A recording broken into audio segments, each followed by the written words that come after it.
Hello friends, welcome to my YouTube channel DP Educare. दोस्तों, current affairs की कक्षाएं लगातार जारी हैं। हाल ही में आपको एक वीडियो मिला था करंट अफेयर्स का और ये दूसरा लेक्चर है इम्पॉर्टेंट करंट अफेयर्स का। ये बहुत ज़्यादा इम्पॉर्टेंट वीडियो है। बाकी जो पूरा करंट अफेयर्स है वो तो ग्रुप में मिल ही रहा है, लेकिन ये करंट अफेयर्स जो हम छांट करके वीडियो में आपको पढ़ाते हैं, ये समीक्षा अधिकारी और पीसीएस प्रारंभिक परीक्षा के लिए बहुत ही ज़्यादा इम्पॉर्टेंट है। इसलिए मैंने आपको लास्ट टाइम बोला था कि आप लोग एक कॉपी बना लीजिए और उसमें इस सबको नोट करते रहिएगा, ठीक है, ताकि एग्ज़ाम के टाइम पे आपको रिवीजन करने में आसानी हो। क्योंकि जो भी करंट अफेयर्स होता है महीने भर का, वीकली का, जो भी है जिसमें वो इम्पोर्टेंट होता है, वो सब हम लेकर के यहाँ वीडियो पर लाते हैं, आपको पढ़ाते हैं, ठीक है। तो इसमें देखिए इतना सारा मैंने यहाँ पर नोट करके रखा हुआ है करंट अफेयर्स, ठीक है। इसके अलावा जो पूरे वीकली और मंथली करंट अफेयर्स है वो हमारे करंट अफेयर्स वाले ग्रुप में अवेलेबल कराई जा रही है, वहाँ पर आप ज्वाइन हो सकते हैं। समीक्षा अधिकारी और पीसीएस के लिए पूरे कंप्लीट नोट्स बनकर के तैयार हो गए हैं, वो भी आपको मिल सकते हैं, मिल जाएंगे, ग्रुप में ऐड हो जाएंगे आप, ठीक है। साथ ही पूरा पीसीएस की टेस्ट सीरीज भी प्रारंभ हो गई है, वो चल रही है, उसको आप ज्वाइन कर सकते हैं। और समीक्षा अधिकारी के लिए भी टेस्ट सीरीज आपकी 15 जुलाई से स्टार्ट हो जाएगी, ठीक। जल्दी आपको सूचना मिलेगी। 15 जुलाई से आरओ 2021 के लिए टेस्ट सीरीज प्रारंभ होगी। जीएस और हिंदी दोनों की लगभग 4000 क्वेश्चन आपको दिए जाएंगे, 40 से 45 सीरीज उसमें होंगे, ठीक है। 5 दिसंबर को एग्जाम है आपका आरओ का और पीसीएस का है आपका 24 अक्टूबर को, ठीक है। तो इन दोनों परीक्षाओं को टारगेट करते हुए हम लोग चल रहे हैं, ताकि जल्दी से जल्दी इसको कवर किया जा सके, करंट की आपको सीरीज भी मिले और पूरा मैटर भी मिले। तो आप नोट्स और करंट के लिए आप इस नंबर पर 6393350769 इस नंबर पर आप संपर्क कर सकते हैं। नोट्स लिख करके व्हाट्सएप कर दीजिए तो आपको पूरा मैटर उपलब्ध करा दिया जाएगा, ठीक है, ग्रुप में ऐड कर दिया जाएगा। और इस पर आप कॉल करके अपनी समस्या का समाधान भी कर सकते हैं। कोई क्वेरी करनी हो तो सुबह 10 बजे से लेकर के शाम को 6 बजे तक आप कॉल भी कर सकते हैं, ठीक है। और करंट अफेयर्स की भी सीरीज हम जल्दी यहाँ पर वीडियो के माध्यम से लेके आएंगे। जैसे आपको हिंदी सीरीज मिली थी, वैसे ही करंट अफेयर्स की सीरीज भी हम लेकर के आएंगे, जीएस की भी लेके आएंगे, ठीक है। तो मतलब कुल मिलाकर के अगर आप हमसे जुड़े रहते हैं यहाँ पर यूट्यूब पर और हमारे व्हाट्सएप ग्रुप में जुड़े रहते हैं तो आपकी एक अच्छी खासी तैयारी हो जाएगी। बाहर आपको कहीं भटकना नहीं पड़ेगा, आपको फिलहाल कोई बुक्स नहीं पढ़नी पड़ेगी, एनसीईआरटी नहीं पढ़नी पड़ेगी, क्योंकि सारा मटेरियल जो है वो एनसीईआरटी बेस्ड है और सारी टेक्स्ट बुक को, जो भी स्टैंडर्ड टेक्स्ट बुक है, उनको शामिल किया गया, ठीक है। जैसे कि इतिहास में आप ले लीजिए, बिपिन चंद्रा है, राम शरण शर्मा है, ठीक है, बीएल ग्रोवर है, स्पेक्ट्रम है, ठीक है। ज्योग्राफी में आपकी जो है महेश्वरन बाल हो गई और खुल्लर हो गई, ठीक है। और जो भी मतलब जो स्टैंडर्ड बुक्स हैं हर विषय की, पॉलिटी में आपकी लक्ष्मीकांत हो गई, डीडी बसु है, सुभाष कश्यप है, ठीक है। इकोनॉमिक्स में आपकी दत्ता एंड सुंदरम है, एस एन लाल है, ठीक है। तो ये सारी बुक्स कंपाइल करके नोट्स तैयार किए गए हैं, तो उनको आप पढ़ सकते हैं। कम समय में आपकी अच्छी खासी रिवीजन हो जाएगी, ठीक है। चलिए तो शुरुआत करते हैं हम लोग करंट अफेयर्स की आज की। और पहला यहाँ पर टॉपिक है ग्रीन बॉन्ड, ठीक है। ग्रीन बॉन्ड, तो ग्रीन बॉन्ड जारी करने वाला पहला नगर निगम गाजियाबाद बन गया है, ठीक है। ये क्वेश्चन पूछा जा सकता है कि उत्तर प्रदेश का ऐसा कौन सा नगर निगम है जो ग्रीन बॉन्ड को जारी करने वाला पहला नगर निगम बना है, वो आपका गाजियाबाद, ठीक है।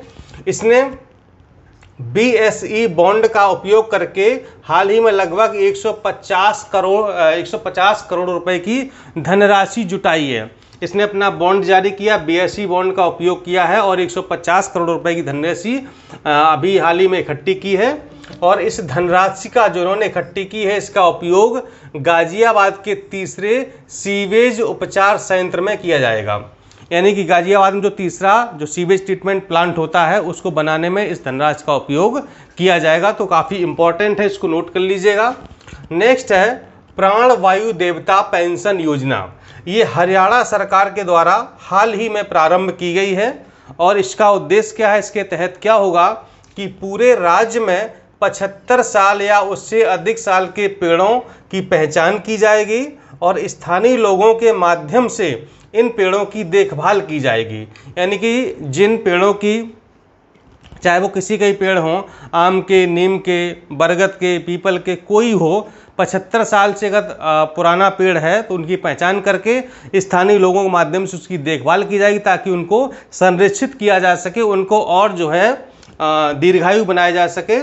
प्रत्येक पेड़ के रखरखाव के लिए 2500 रुपये प्रतिवर्ष पंचायत को दिए जाएंगे, यानी कि जो पंचायत होगी वहाँ पर जो प्रधान या जो भी उसका मुखिया होगा तो उसको 2500 रुपये एक पेड़ की रखवाली के लिए उसको उसके जो है जो भी मतलब उसके रखरखाव है उसके लिए 2500 रुपये प्रतिवर्ष दिए जाएंगे पंचायत को। ठीक है, ये हरियाणा सरकार उपलब्ध करवाएगी। नेक्स्ट है किन्नौर जल विद्युत परियोजना।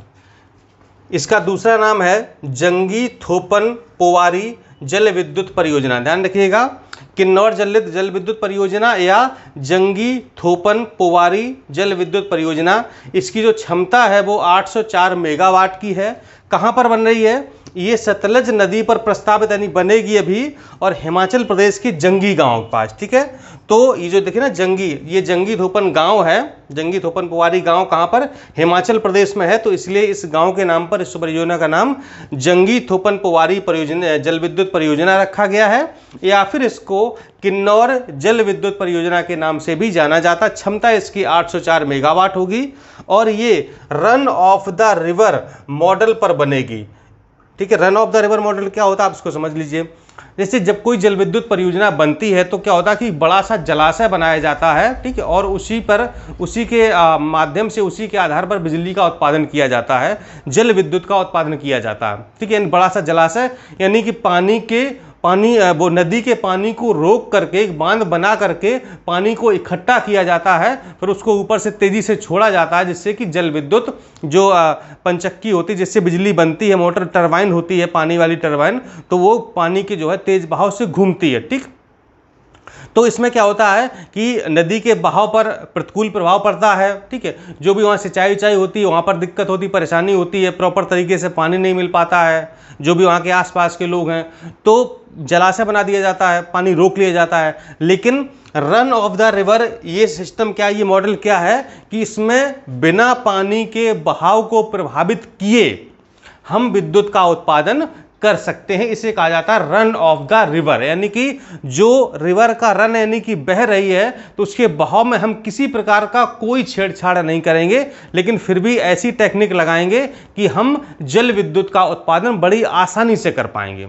तो ये परियोजना अब जो भी वर्तमान में परियोजनाएं बन रही है वो लगभग इसी मॉडल पर बन रही हैं, run of the river model पर। ठीक, हालांकि स्थानीय लोगों के द्वारा इसका विरोध किया जा रहा है क्योंकि उनके मतलब काफ़ी ज़मीन जा रही है और उनके जो जंगल हैं, पेड़ पौधे हैं, वहाँ की मतलब उनकी खेती है तो वो सब जा रही है, तो स्थानीय लोग इसका विरोध भी कर रहे हैं। नेक्स्ट है दिहिंग पटकाई नेशनल पार्क।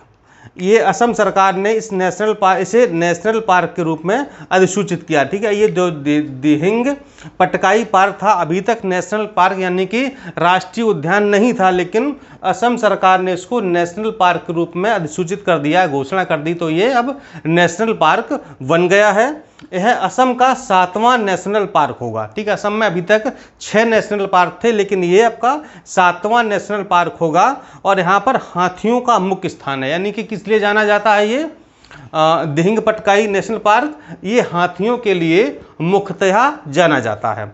यहाँ पर तितलियों की लगभग 310 प्रजातियाँ देखी, यानी कि तितली भी पर्याप्त मात्रा में यहाँ पर पाई जाती हैं। तितली की अच्छी खासी यानी लगभग 310 प्रजातियाँ यहाँ पर देखी गई हैं। नेक्स्ट है घरेलू कामगारों की भर्ती पर सहयोग समझौता। ये जो समझौता भारत और कुवैत के मध्य हुआ है, यानी कि जो भी भारतीय कामगार हैं जो कुवैत में काम कर रह रहे हैं, लगभग 10 लाख भारतीय हैं जो कुवैत में रह करके काम कर रहे हैं, तो भारत और कुवैत के मध्य समझौता हुआ है इन कामगारों को लेकर के। तो देखते हैं कि समझौते में क्या हुआ है। इसके तहत कुवैत में भारतीय घरेलू कामगारों को एक कानूनी ढांचे के दायरे में लाया जाएगा एवं उनकी भर्ती को सुव्यवस्थित करने हेतु उन्हें कानून का संरक्षण प्रदान किया जाएगा। यानी कि जो भी भारतीय कुवैत में काम करने जाएंगे तो उनको एक कानून बनेगा, कानूनी ढांचा बनेगा, तो उसी कानून के आधार पर वो जाएंगे, वहाँ पर नौकरी करेंगे, ताकि मतलब वहाँ पर उनको किसी प्रकार का दबाया सताया ना जा सके, या मतलब कोई उनको समस्या ना आए, अपना आराम से वहाँ पर जाएं, काम करें, अपनी रोजी रोटी कमाएं, पैसे कमाएं और अपने स्वदेश वापस लौट आएँ। ठीक है, तो उनकी सुविधा के लिए, उनके संरक्षण के लिए ये एक कानून बनाया जाएगा। कुवैत में लगभग 10 लाख भारतीय रहते, हमने पहले ही आपको बता दिया था। नेक्स्ट है पुलित्जर पुरस्कार 2021। ये जो पुरस्कार है ये पत्रकारिता के क्षेत्र में दिया जाता है, यानी जो भी पत्रकार वगैरह जो न्यूज़पेपर है जो अच्छा काम करते हैं तो उनको ये पुरस्कार दिया जाता है। 2021 का पुरस्कार डार्नेला फ्रेजियर को दिया गया। ठीक है, जो डार्नेला फ्रेजियर एक अमेरिकी पत्रकार हैं तो उनको दिया गया है। और क्यों दिया गया है? अश्वेत अमेरिकी जॉर्ज फ्लॉयड के मर्डर को इन्होंने रिकॉर्ड किया था। एक अश्वेत अमेरिकी थे जिनका नाम था जॉर्ज फ्लॉयड, इनके मर्डर को उन्होंने बहुत अच्छे तरीके से रिकॉर्ड किया था। और लोक सेवा यानी कि पब्लिक सर्विस के लिए जो अमेरिका का अखबार है न्यूयॉर्क टाइम्स, तो उसके लिए दिया गया। ठीक है, यानी कि लोक सेवा के लिए इनको और पत्रकारिता के लिए डार्नेला फ्रेजियर को दिया गया है। नेक्स्ट है डगमारा जल विद्युत परियोजना। ये बिहार के सुपौल जिले में डगमारा में कोसी नदी पर बन रही है। बिहार का एक जिला है सुपौल, वहाँ पर एक जगह है या गांव है, कोई स्थान है डगमारा, तो वहाँ पर कोसी नदी पर इस जल विद्युत परियोजना को बनाया जा रहा है। 130.1 मेगावाट की परियोजना, इसकी क्षमता है वो लगभग 130 मेगावाट की होगी। कहाँ पर बन रही है? बिहार के सुपौल जिले में ये बन रही है। नेक्स्ट है बन्नी घास के मैदान। ये गुजरात के कच्छ के रण में स्थित बन्नी घास के मैदान। बन्नी क्षेत्र में घास के मैदानों को विकसित कर जमीन को बेहतर बनाया गया है। यानी कि वहाँ पर जो कच्छ में क्या है, जो कच्छ का रण है गुजरात में, दलदली भूमि है, मतलब वहाँ पर उपजाऊ नहीं है, खेती वेती नहीं कर सकते। लेकिन वहाँ पर क्या हुआ है कि यहाँ पर घास को उगा करके जमीन को और अच्छा बनाया गया, यानी वहाँ पर घास उगाई है, घास के मैदान बनाए गए हैं, ताकि जो वहाँ पर जो भूमि है वो खेती के लायक हो सके, वहाँ पर फसलें उगाई जा सकें। यह क्षेत्र पशुपालन, चारागाह व आजीविका के लिए उपयोगी सिद्ध हुआ, मतलब ताकि वहाँ पर हम पशुपालन भी कर सकें, चारागाह बना सकें, पशु जाके वहाँ पर चारण कर सकें, ठीक है, खेती हो सके। तो इसलिए इस मैदान को यहाँ पर घास वास लगा करके बनाया गया है। बन्नी घास के मैदान इनको नाम दिया गया है। कहाँ पर है? गुजरात के कच्छ के रण में ये स्थित है। यहाँ पर हमने कुछ पॉइंट वाइज लिखे हुए बहुत जो इंपॉर्टेंट है, अत्यंत इंपॉर्टेंट, इनको अवश्य आप नोट करिएगा। विश्व खाद्य सुरक्षा दिवस ये 7 जून को हाल ही में मनाया गया है और इसकी थीम थी safe food today for healthy tomorrow. इसमें क्या होता है ना कि दो इसमें क्वेश्चन बन सकते हैं कि विश्व खाद्य सुरक्षा दिवस कब मनाया जाता है, कब मनाया गया, तो आप बताएंगे 7 जून को मनाया गया। और इसकी थीम क्या थी, इसका विषय क्या था, ये जरूर पूछा जाता है। यानी जो भी दिवस फिलहाल मनाए जाते हैं, हाल में मनाए गए हैं, तो उनका आप लोग थीम यानी कि विषय जरूर याद रखिएगा कि किस विषय पर वो मनाए गए हैं इस साल। Safe food today for healthy tomorrow. Next है जहां वोट वहां वैक्सीनेशन अभियान। ये दिल्ली सरकार के द्वारा चलाया गया है, जहां वोट वहां वैक्सीनेशन अभियान। अगला है विश्व महासागर दिवस, 8 जून को मनाया गया है। इसकी थीम थी the ocean life and livelihood. The ocean life and livelihood, 8 जून को विश्व महासागर दिवस मनाया गया। नेक्स्ट है घड़ियाल को बचाने के लिए 1000 रुपए का नकद इनाम दिया जाएगा। ये उड़ीसा वन विभाग द्वारा ये अभियान शुरू किया गया कर जो व्यक्ति घड़ियाल को बचाएगा तो उसको 1000 रुपये नगद इनाम के रूप में दिया जाएगा। नेक्स्ट है विश्व बाल श्रम निषेध दिवस। ये 12 जून को मनाया गया है, विश्व बाल श्रम निषेध दिवस। इसकी थीम थी act now end child labour. Act now end child labour. Next है नमस्ते योगा ऐप। ये आयुष मंत्रालय के द्वारा ऐप बनाया गया है, जारी किया गया है, नमस्ते योगा ऐप। अगला है पॉस्कोनाजोल, POSCONAZOLE। पॉस्कोनाजोल ये एक दवा है और ये ब्लैक फंगस के इलाज के लिए काफ़ी फेमस इस समय चर्चा में रही है। मैनकाइंड फार्मा कंपनी जो है वो उसको इसने बनाया है, तो ये आप ध्यान रखिएगा, क्योंकि ब्लैक फंगस आप देख ही रहे कि चल रहा है आजकल, कितना ट्रेंड में चल रहा है, पर बहुत ज़्यादा लोगों को हो रहा है। ठीक है, कोरोना बेसिकली जिन लोगों को कोरोना हुआ था उनको ज़्यादा ये पीड़ित कर रहा है। नेक्स्ट है श्रीशैलम मंदिर, ये आंध्र प्रदेश में स्थित है श्रीशैलम मंदिर। इस परिसर में उत्खनन के दौरान तांबे के 18 ताम्र प्राप्त यानी कि शिलालेख प्राप्त हुए हैं, तो काफ़ी चर्चा में रहा है। आंध्र प्रदेश का श्रीशैलम मंदिर, यहाँ पर अभी खुदाई हो रही थी उसके परिसर में, तो 18 ताम्र पत्र यानी कि शिलालेख हमको तांबे के प्राप्त हुए हैं। हमको नहीं, मतलब सरकार को, जो मतलब खनन विभाग है उनको। मेनका पाठक ये सबसे कम उम्र की ग्राम प्रधान बनने वाली हैं।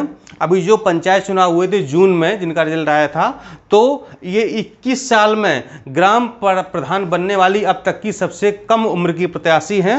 ये वाराणसी के ओदार ग्राम की रहने वाली हैं। पिंडरा प्रखंड पड़ता है वाराणसी में, पिंडरा प्रखंड, तो वहाँ पर ओदार गांव है एक, वहाँ की रहने वाली हैं मेनका पाठक। ठीक, 21 साल में ये प्रधान बन गई। सोचिए, इनका मतलब लग रहा भविष्य काफ़ी उज्ज्वल है, विधायक बन जाएंगी, क्योंकि अब जब 21 साल में प्रधान बनेंगी तो सोचिए कि कहाँ तक जाएंगी, है ना। चलिए नेक्स्ट है जेना 6 XENA 6.0 रोबोट। जेना 6 रोबोट ये बड़ोदरा नगर निगम ने सीवेज की सफाई के लिए इसको लाया है। यानी कि अब जो सीवेज, मतलब जो गहरे टैंक होते थे, नाली होती थी सीवेज की, बड़े बड़े गटर वगैरह, इसको गटर बोलते हैं, तो उसमें जो सफाई कर्मी होते थे उनको उतरना पड़ता था, सफाई करनी पड़ती थी। तो ये बड़ोदरा नगर निगम ने एक रोबोट बनाया है जेना 6। तो अब जो है इंसान को, व्यक्ति को गटर में उतरने की आवश्यकता नहीं है, ये रोबोट जाएगा और सफाई करके पूरा जो है बाहर निकाल के लाएगा जो भी कचरा होगा। लास्ट है, देश की पहली इलेक्ट्रिक व्हीकल सिटी बनेगी। कौन सी? केवड़िया, गुजरात में। ठीक है, केवड़िया कहाँ पर? ये जो सरदार सरोवर बांध है ना, वहाँ पर केवड़िया जगह है, तो वहाँ पर पूरा इलेक्ट्रिक व्हीकल सिटी बनेगी, यानी कि जितने भी वाहन होंगे वो सब इलेक्ट्रिक से चलने वाले होंगे। ठीक है, तो ये हमारे देश की पहली ऐसी सिटी बन जाएगी जहाँ पर सिर्फ इलेक्ट्रिक वाहन चलेंगे, यानी कि बिजली से, चाहे वो कारें हों या फिर कुछ भी, बाइक हो या कुछ भी हो, सब कुछ, मतलब डीजल पेट्रोल वाले वाहन अलाउ नहीं होंगे, सिर्फ इलेक्ट्रिक से चलने वाले होंगे। ठीक, तो ये जो है करंट अफेयर्स बहुत ही आपने देखा होगा कि कितनी इंपॉर्टेंट बातें बताई गई हैं, आप लोग इसको नोट कर लीजिएगा।